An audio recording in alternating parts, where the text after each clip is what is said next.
Colosenses 2, empezando en el versículo 8. Mirad que nadie os engañe por medio de filosofías y huecas sutilezas, según las tradiciones de los hombres, conforme a los rudimentos del mundo y no según Cristo.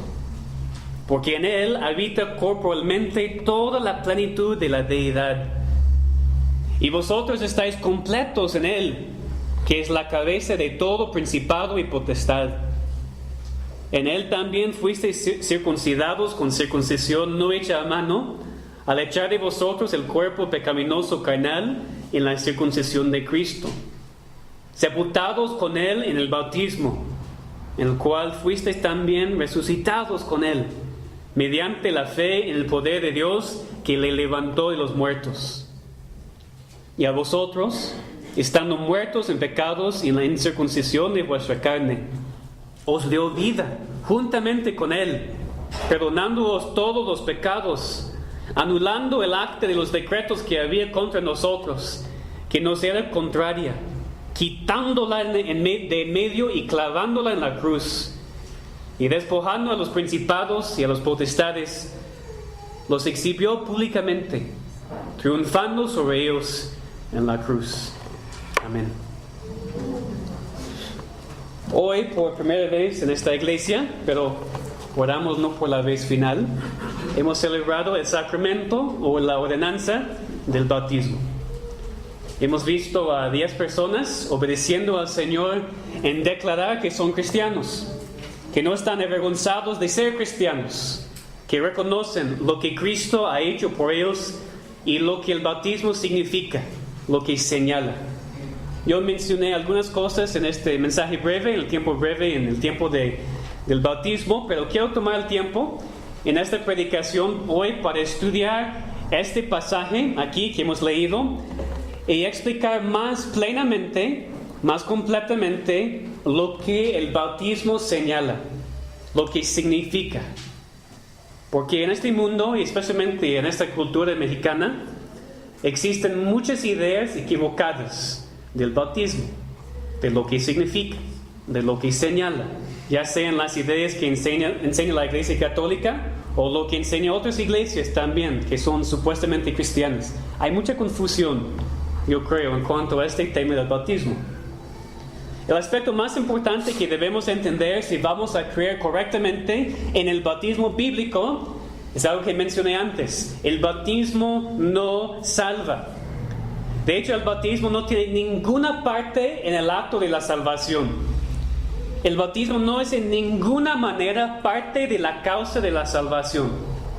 Que la Iglesia Católica enseña que el bautismo de los infantes es necesario porque quita el pecado original y provee la regeneración, que significa la nueva vida, para la persona bautizada.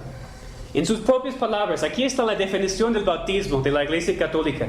Ellos dicen: el bautismo es, por lo tanto, el sacramento por el cual nacemos de nuevo del agua y del Espíritu Santo. Esto es, por el cual recibimos una vida nueva y espiritual, la dignidad de adopción como hijos de Dios y herederos del reino de Dios. Esa es la definición católica del bautismo. ¿Cuál es el problema con esa definición? Bueno, el punto de este mensaje no es principalmente el refutar lo que dice la Iglesia Católica, pero para decirlo muy sencillamente, esa definición no es bíblica. Esa definición contradice lo que dice la palabra de Dios, que enseña que la salvación no es por obras, no es por ninguna obra, ni por el bautismo, sino solamente por la pura gracia de Dios, por la obra que Cristo ha hecho por nosotros en la cruz. La nueva vida es un don de Dios, no algo que recibimos por el bautismo. La adopción de Dios para que podamos ser los hijos de Dios no es nada que recibimos del agua, sino de Dios en el momento de la salvación. Si alguien aquí no está de acuerdo conmigo en este rechazo de la definición de la Iglesia Católica, te desafío a estudiar la Biblia por ti mismo y ver lo que dice la Biblia. Si esa definición católica contradice lo que dice la Biblia o está de acuerdo con lo que dice la Biblia, porque hay una gran diferencia entre nosotros aquí en esta iglesia y la iglesia católica. Nosotros creemos en la Biblia. Sí, la iglesia católica dice que cree en la Biblia, pero realmente no, porque sus doctrinas contradicen lo que dice la Biblia. Nosotros no aceptamos lo que dicen los seres humanos. Ustedes no deben aceptar lo que yo digo, sino solamente lo que dice la palabra de Dios. La autoridad de una iglesia o de un pastor está en la palabra. Entonces, por eso es importante, si no estás de acuerdo conmigo en este rechazo de lo que dice la iglesia católica, no te enojes conmigo. Lee la palabra por ti mismo y ve lo que dice Dios, no lo que dice una iglesia o un ser humano. Bueno, entonces, si esta definición no es bíblica, si el bautismo no provee la nueva vida, si el bautismo no es parte de la salvación, ¿por qué hay tanta gente que cree que el bautismo es parte de la salvación? Incluso cuando la Biblia dice tan claramente que no es. Tenemos parte de la respuesta aquí en nuestro pasaje. Si regresamos otra vez al versículo 8 de este capítulo, dice: mirad que nadie os engañe por medio de filosofías y huecas utilizadas, según las tradiciones de los hombres, conforme a los rudimentos del mundo y no según Cristo. Para mí el contexto aquí es muy importante, porque Pablo va a hablar del bautismo en los siguientes versículos. Y él escoge de empezar esta sección de la Biblia, de hablar del bautismo, con esas palabras. Él dice, en otras palabras, ten cuidado de que nadie te engañe por las filosofías, por huecas sutilezas, por las tradiciones de los hombres y no según Cristo. Y esas palabras de Pablo aquí, de Dios, tienen aplicación para nosotros hoy en día. Porque hay muchas filosofías del bautismo. Hay muchísimas tradiciones de los hombres en cuanto al bautismo que no están de acuerdo con lo que dice la palabra de Dios. Otra vez, si hay una contradicción entre lo que enseña una iglesia, lo que enseñan los hombres y lo que dice Dios, ¿a quién debemos seguir? ¿En qué palabras debemos confiar? En Dios, en lo que Él dice. Espero que eso sea obvio para todos nosotros. Las palabras de Dios siempre son correctas. Las palabras de los seres humanos no siempre son correctas. Ni las mías, ni las tuyas, ni de nadie. Pero de Dios sí. Lo que tenemos en la palabra de Dios siempre es correcto. Dios no puede ser equivocado, aunque un ser humano puede ser equivocado. Entonces, en vez de seguir las tradiciones de una iglesia, o las tradiciones de una cultura, o las tradiciones de una iglesia, la implicación aquí en ese pasaje es que debemos seguir a Cristo. Debemos seguir a Dios. Pablo explica un poco más de Cristo y cómo debemos seguirle a Él en los versículos 9 a 10. Pues dice, porque en Él, en Cristo, habita corporalmente toda la plenitud de la deidad. Y vosotros estáis completos en Él, que es la cabeza de todo principado y potestad. Entonces, cuando una iglesia reclama tener más autoridad que Cristo, o la misma autoridad que Cristo, tal vez no en esas palabras exactas, pero en su acción de establecer sus tradiciones al mismo nivel de la Biblia. Cuando una iglesia hace eso, una persona hace eso, debemos recordar lo que dice este versículo. En Cristo habita corporalmente toda la plenitud de la deidad.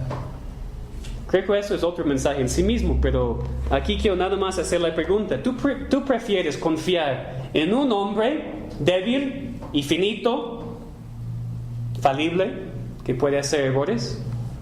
¿O en una persona en quien toda la plenitud de la deidad habita? No hay una comparación, ¿no? Debemos confiar completamente en Cristo, en su palabra, no en un hombre o una iglesia. Y específicamente en cuanto a este contexto, en cuanto al bautismo, no debemos creer en lo que enseña una persona o una iglesia si no tiene sustento bíblico, si no es nada más que una tradición y no la palabra de Dios. Como dice el versículo 10, en Cristo estamos completos. ¿Dice que estamos completos en una iglesia? No, estamos completos en Cristo. Porque Él es la cabeza de todo principado y toda potestad. ¿Quién es la cabeza de la iglesia? Según Efesios 1. la cabeza de todo poder? ¿El Papa? ¿La iglesia? ¿Un hombre? ¿Un pastor? No, Cristo. Y nadie más que Cristo. Por eso, mientras estudiamos lo que señala o lo que significa el bautismo, escuchemos lo que dice la palabra de Dios. Y pongamos atrás las tradiciones de la iglesia que tal vez hemos conocido por años. Pongamos atrás todas las tradiciones de la cultura mexicana que ustedes han conocido por años. Porque no importa. La única cosa que importa es la palabra de Dios y lo que dice la palabra de Dios. Entonces, en el resto de este mensaje vamos a estudiar los otros versículos aquí que hablan del tema del bautismo, lo que señala el bautismo, lo que significa el bautismo. Y lo que vamos a ver en estos versículos es que en este pasaje, parte de lo que el bautismo señala es la muerte y la vida en Cristo. Como dije, el bautismo nos salva. Por eso, no salva, pero eso no significa que no importa. El bautismo es muy importante. No salva, pero es algo importante porque es un mandamiento de Dios. Porque señala parte de nuestra salvación con Dios. Porque es un testimonio ante todos de que somos cristianos. Por eso es muy importante el bautismo, aunque no salva. La clave de este pasaje se encuentra en el versículo 12, cuando habla de nuestra muerte con Cristo y también nuestra resurrección con Él. Y cuando usa la idea del bautismo para ilustrar estos puntos. En los versículos 13 a 15 tenemos una explicación más amplia de lo que Cristo hizo por nosotros, su obra que se señala en el bautismo. Lo que vamos a ver en ese mensaje es que el bautismo es una señal de nuestra muerte y resurrección con Cristo.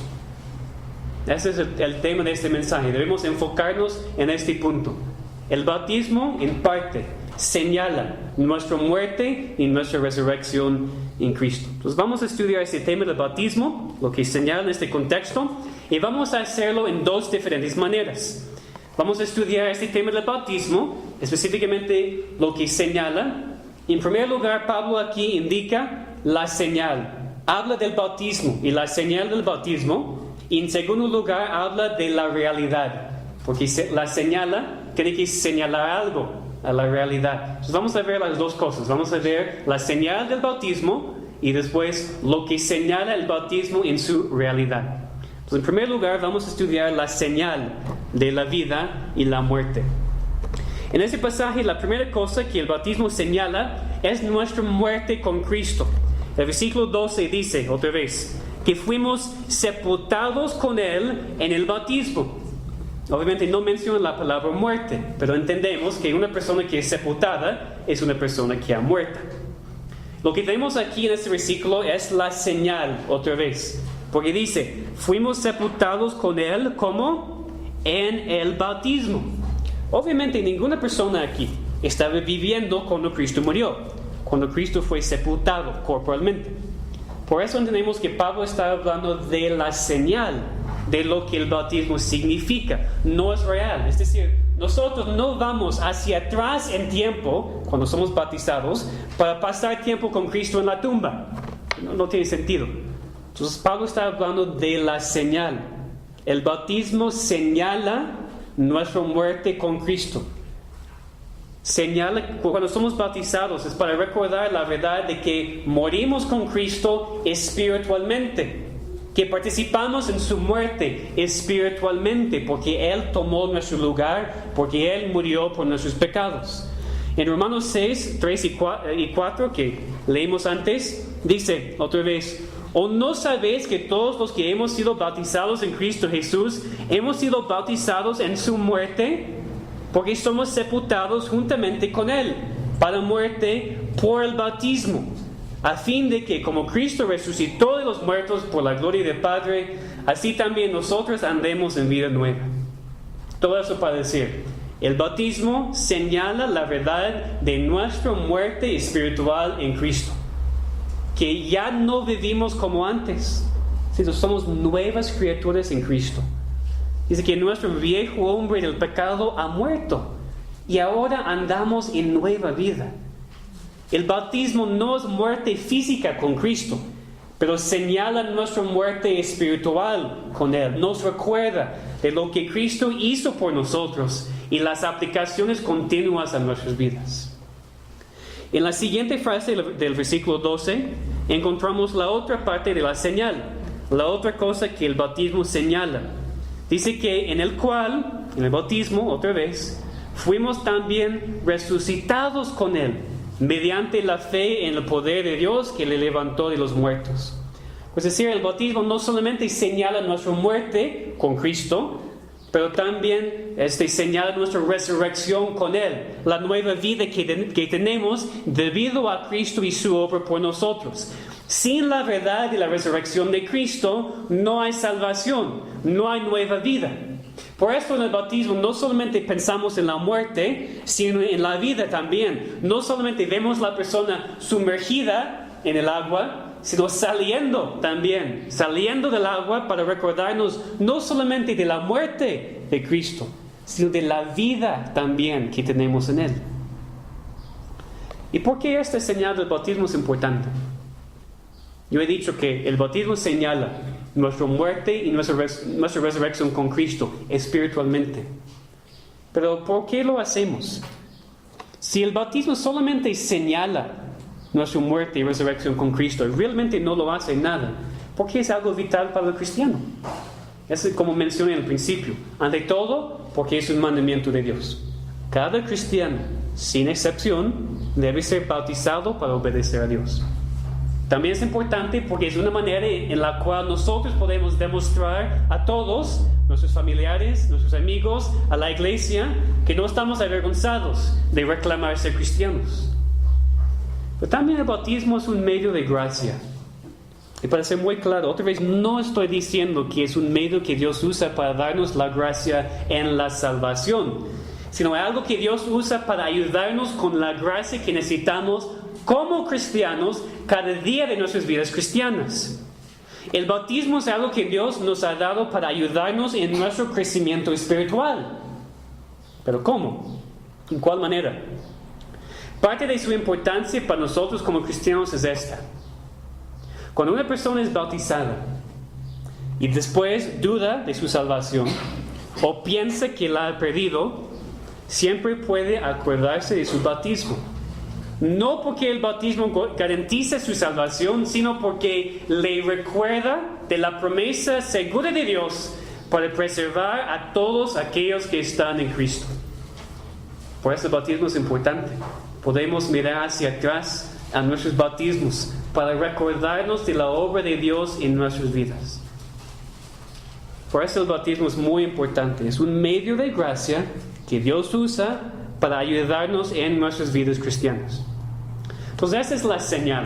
El bautismo señala la muerte y la vida que tenemos en Cristo. Pero ahora tenemos que ver no solamente la señal, sino también la realidad de la señal, la realidad de la muerte y la vida. Porque si el bautismo es la señal, tenemos que preguntarnos, ¿cuál es la realidad? ¿No? Una señal no es nada en sí misma.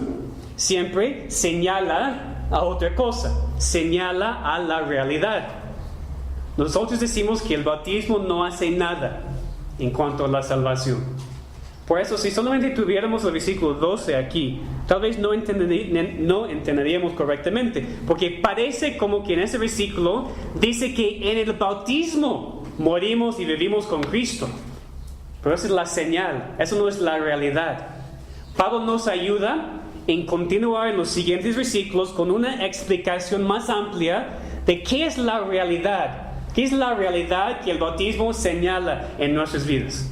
Eso es lo que vemos en los versículos 13 a 15. La realidad de la muerte y la vida en Cristo y cómo esas verdades se aplican a nosotros. Regresando al pasaje, otra vez el versículo 13. Dice, y a vosotros, estando muertos en pecados y en la incircuncisión de vuestra carne, os dio vida juntamente con Él. Aquí Pablo declara la realidad. Lo que el bautismo señala en cuanto a la muerte y la vida tiene una realidad. Porque nosotros, cada uno de nosotros, estábamos muertos en pecados y en la incircuncisión de nuestra carne y solamente después recibimos la vida en Cristo. Entonces, en primer lugar, tenemos que estudiar la realidad de la muerte, la realidad de lo que señala el bautismo en cuanto a la muerte. La Biblia dice, en Efesios 2, que cada persona nace en sus delitos y pecados. Cada persona nace siendo un pecador. Los bebés no son perfectos. Los bebés no son inocentes. Los bebés son pecadores, como cada persona. Cada persona nace en la necesidad de la obra de Cristo. No hay nadie que sea suficientemente bueno o que pueda ser suficientemente bueno para merecer la salvación y la vida eterna. Y la Biblia dice que la paga de nuestros pecados es la muerte eterna, como leímos en Romanos 6:23. Por eso decimos otra vez, cada persona nace muerta espiritualmente. Cada persona está en necesidad de la vida que solamente Dios puede dar. Y sin la obra de Dios, sin la obra de Cristo, dada a nuestra cuenta, vamos a morir espiritualmente y para siempre. Cada persona. Ese es el estado natural de cada persona, espiritualmente muerta y merecedora del infierno para siempre. Con esta verdad en mente, podemos entender lo que Pablo quiere decir aquí cuando dice en el versículo 13 que estamos muertos en pecados. La Biblia es muy clara. Cada persona está muerta en sus pecados. ¿Pero qué significa la siguiente parte? Dice, estamos muertos en la incircuncisión de nuestra carne. La circuncisión era una señal física para la nación de Israel para demostrar que eran parte del pueblo de Dios. Por consiguiente, una persona sin la circuncisión no era, en ese momento, no era considerada parte del pueblo de Dios. Por eso los judíos estaban muy orgullosos por tener esta señal física, por ser el pueblo de Dios. Por eso, en el principio del Nuevo Testamento, los judíos requirieron esta señal para todos los que querían convertirse y ser cristianos. Pero eso no fue correcto. Porque Pablo enfatiza aquí algo muy importante, algo que repite en otros libros de la Biblia, de que la señal física o externa no es la cosa más importante. Lo importante es la realidad. Y esta es en parte lo que estamos estudiando aquí. El bautismo es una señal y es importante, pero como la señal externa no es tan importante como la realidad. Porque la Biblia habla muchas veces de la circuncisión o incircuncisión del corazón, lo cual obviamente no es físico, sino espiritual. Lo que Pablo quiere decir aquí es que estamos muertos en nuestros pecados y usa la imagen de la incircuncisión para enfatizar su punto, especialmente a los judíos que en este momento estaban leyendo esta carta. Pablo está diciendo, ustedes judíos piensan que son los hijos de Dios por la señal externa que tienen. Pero la realidad es que sus corazones son incircuncidados porque no creen correctamente en Cristo. Es decir, la señal externa no sirve si la realidad no existe internamente. Esa es la clave. Esta verdad es la misma en cuanto al bautismo. Como la señal de la circuncisión en el Antiguo Testamento, el bautismo ahora es una señal de que la gente está en una relación especial con Dios. Y como dije, los judíos, esta gente bajo el antiguo pacto, eran propensos, como nosotros, a suponer de que si tenían la señal, automáticamente tenían la realidad también. Y Pablo tenía que reprender a la gente por suponer que solamente porque eran circuncidados querían decir que eran cristianos. La circuncisión fue una señal externa del pacto, lo cual significó una realidad interna, una relación redimida para todos aquellos que eran por fe relacionados con Dios. Y el punto es que podemos hacer lo mismo en cuanto a la señal del Nuevo Testamento, en cuanto al bautismo. El bautismo es una señal de la salvación. Es una señal de que una persona tiene una relación con Dios. Pero solamente por el mero hecho de que eres bautizado no significa necesariamente que eres un cristiano. Porque la señal no hace nada. Tenemos que entender la realidad.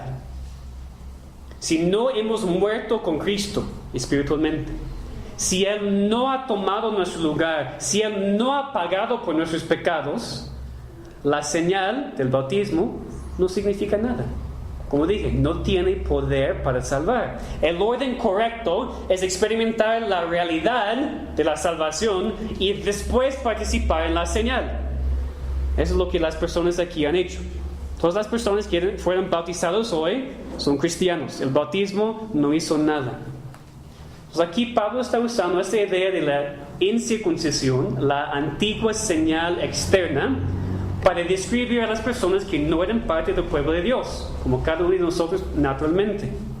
Y ahora, si tenemos la señal del bautismo, es un testimonio de que somos parte del pueblo de Dios. Pero nunca debemos caer en el mismo error de los judíos y confundir la señal con la realidad. Entonces, cuando Cristo murió, decimos, en una manera, espiritualmente, nosotros morimos con Él, porque Él sufrió la muerte eterna por nuestros pecados. Pero ahora tenemos la vida juntamente con Él. Eso es lo que dice el versículo también. Estábamos muertos, pero ahora no. En el pasado sí, ahora no, como cristianos. Debido al hecho de que hemos muerto con Cristo, pero también hemos resucitado con Él para tener la vida eterna que solamente Él puede dar. Otra vez podemos pensar en la señal del bautismo. La manera en la cual bautizamos a la gente, sumergiéndolos bajo el agua, pero también levantándolos del agua, para demostrar no solamente la muerte, sino la vida que tenemos en Dios también. Debido a la obra de Cristo, somos nuevas criaturas, somos los hijos de Dios, y por eso tenemos la confianza completa en la vida eterna. La realidad de nuestra nueva vida con Cristo es parte de lo que señala el bautismo. Y el resto del pasaje es una explicación de la razón por la cual Pablo puede decir todo eso. ¿Cómo puede decir que, aunque estamos muertos en pecados, ahora tenemos la vida eterna con Cristo? ¿Cómo puede decir que el bautismo señala esas verdades? Es decir, Pablo nos ha dado la señal del bautismo y también la realidad que representa. Pero ¿cómo sabemos que esa es la realidad?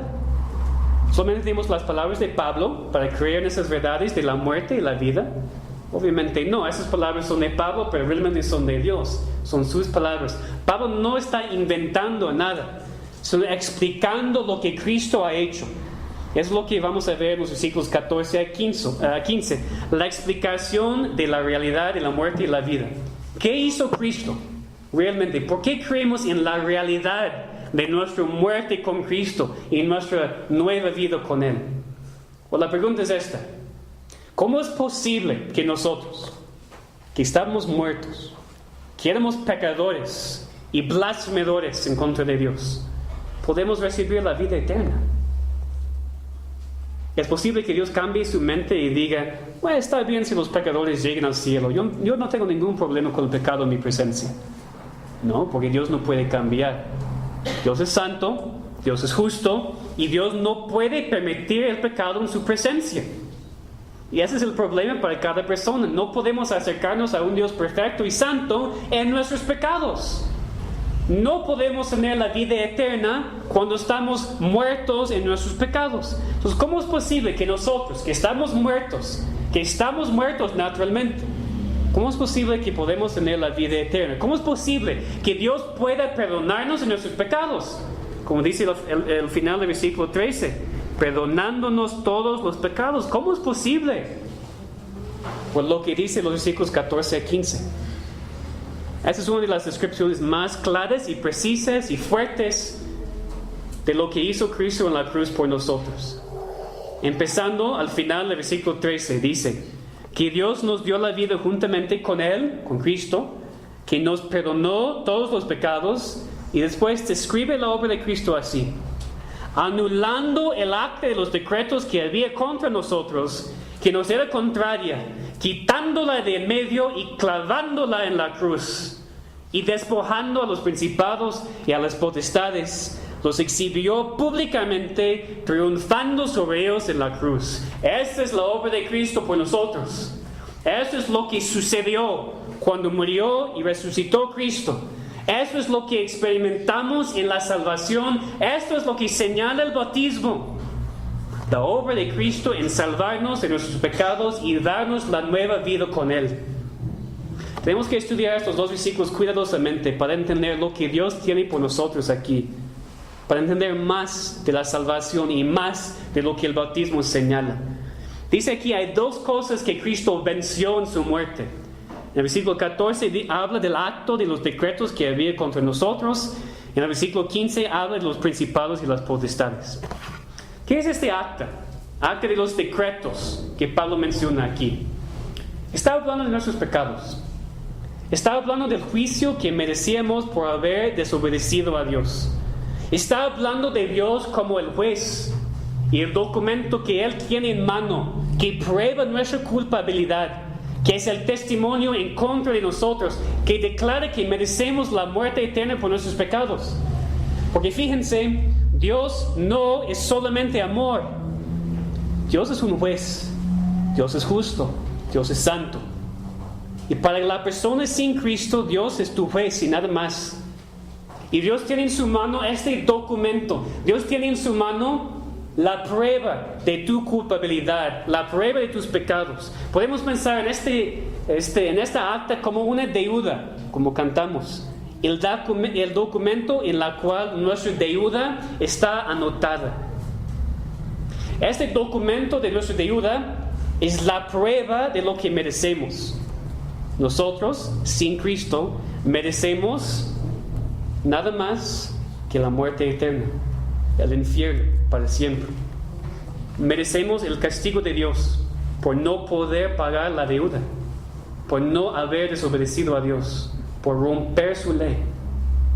Y cada persona desde su nacimiento tiene esta acta en contra de sí mismo.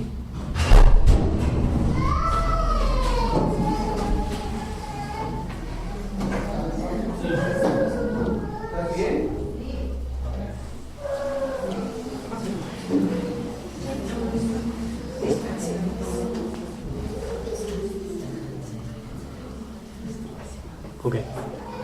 Hablando otra vez de esta acta. Yo dije que cada persona desde su nacimiento. Entonces estoy hablando de los bebés también, los niños, todos, naturalmente tienen este documento en contra de ellos. Una deuda que no pueden pagar. Cada persona desde su nacimiento tiene esta acta en contra de sí mismo. Otra vez hablando metafóricamente, hay un documento en lo cual son anotados todos nuestros pecados y lo que merecemos debido a esos pecados. Y nosotros mismos no podemos hacer nada con ese documento. Es el documento en la mano del juez. No podemos ir al juez y quitar el documento y rasgarla, ¿no? No tenemos el derecho, no tenemos el poder de hacerlo. Y nosotros mismos no podemos hacer nada. En el día del juicio, este documento va a ser la evidencia contundente de que no merecemos la vida eterna, sino solamente la muerte eterna por nuestros pecados. Otra vez, esas son malas noticias. Estoy hablando de malas noticias. Estoy hablando de Dios como juez, nuestros pecados. Pero tenemos que empezar aquí. No podemos empezar en el hecho de que Dios es amor. Tenemos que empezar que Dios es un juez y somos pecadores. Y no tenemos nada. No podemos hacer nada para nuestra salvación.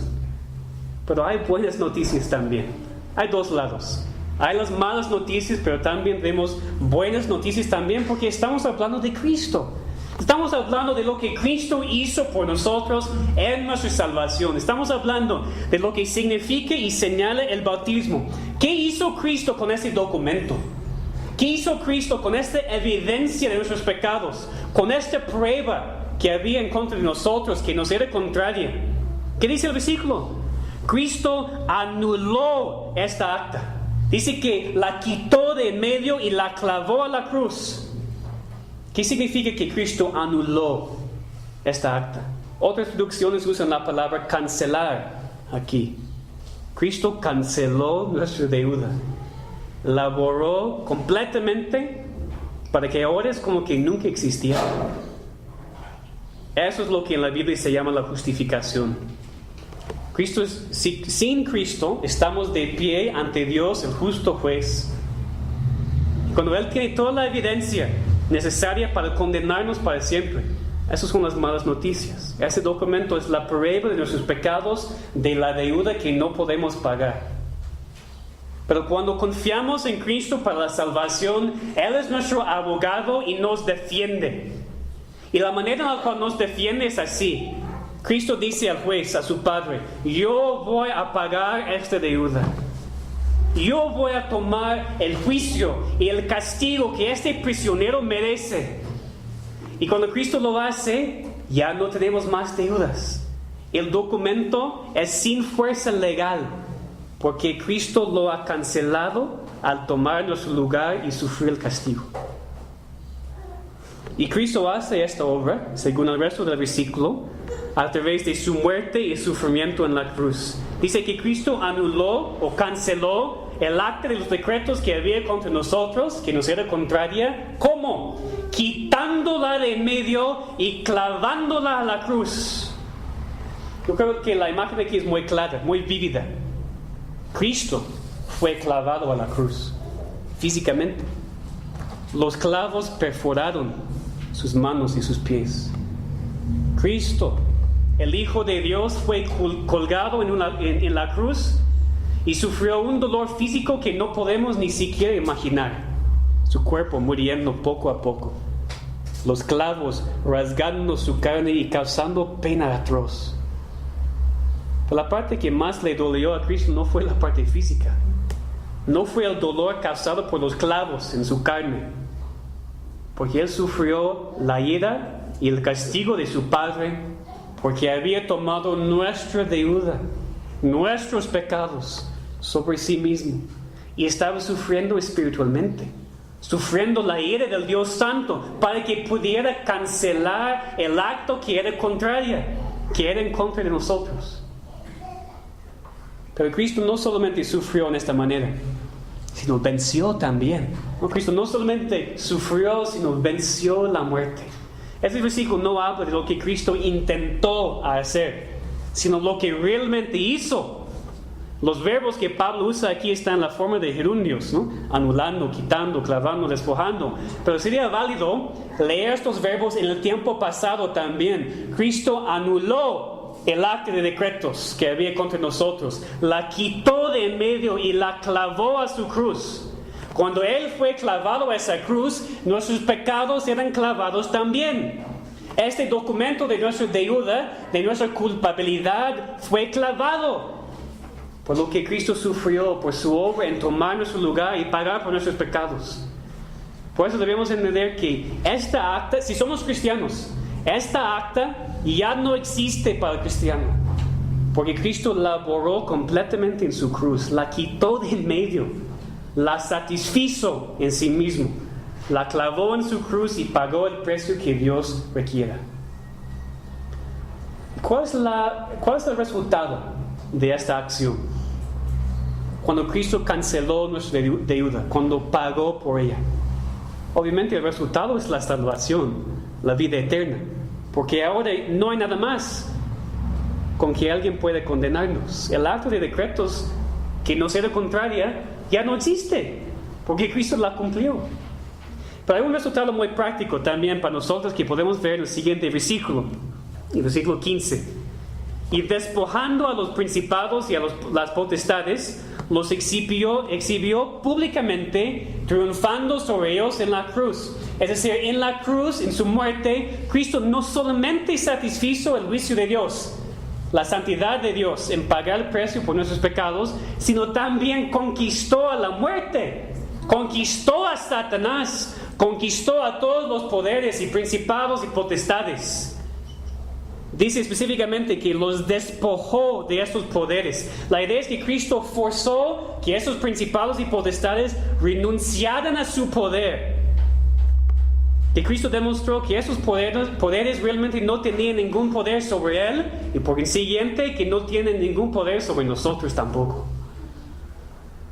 Como dice 1 Corintios 15, 55, ¿dónde está, oh muerte, tu aguijón? ¿Dónde, oh sepulcro, tu victoria? Porque Cristo ganó la victoria. Y fíjense lo que dice el resto del versículo 15, en cómo Cristo ganó la victoria.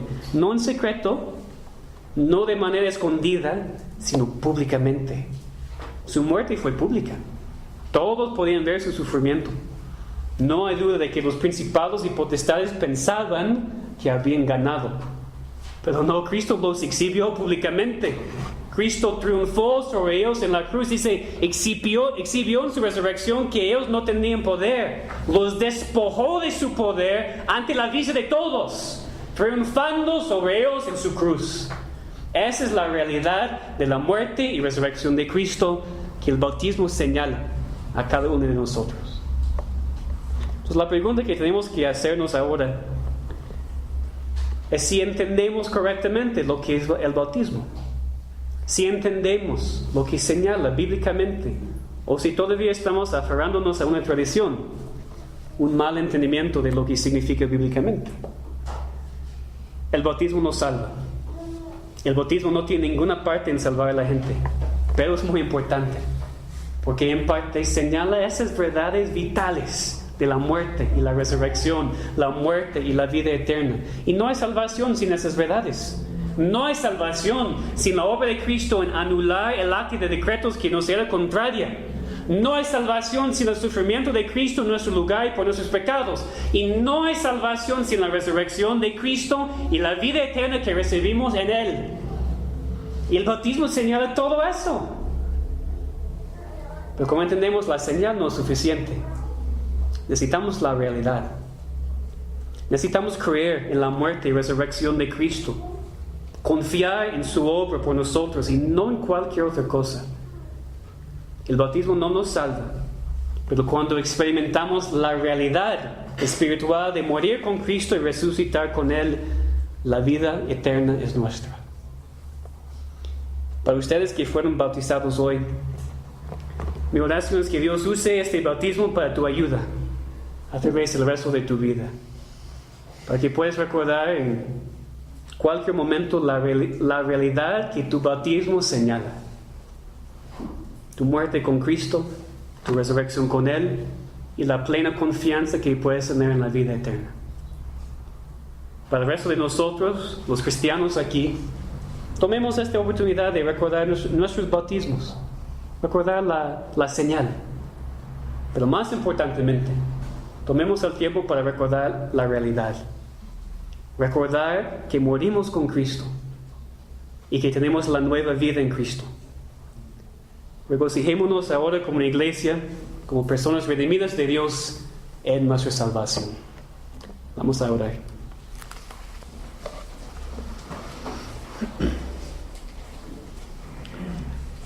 Nuestro Padre Celestial, te damos muchas gracias por todo este día, que ha sido una bendición de ti, por tu obra entre nosotros, por la señal que hemos visto, la señal que algunas personas aquí han experimentado. Pero ayúdanos de pensar mucho en la realidad, en lo que el bautismo señala. Estamos muertos en nuestros pecados, pero cuando morimos con Cristo, recibimos la vida eterna. Gracias por esta bendición a cada uno de nosotros aquí que somos cristianos. Y te pedimos por las personas aquí que todavía no son cristianos, que están dependiendo en sus buenas obras, o dependiendo en sí mismos, o sin deseo para ti. Que tú uses este mensaje, tu misma palabra, para quebrantar sus corazones y para salvarles. Porque, Señor, queremos ver más de tu obra aquí, más personas salvas, más bautismos, no por nosotros, sino todo para tu gloria. Oramos en el nombre de Cristo.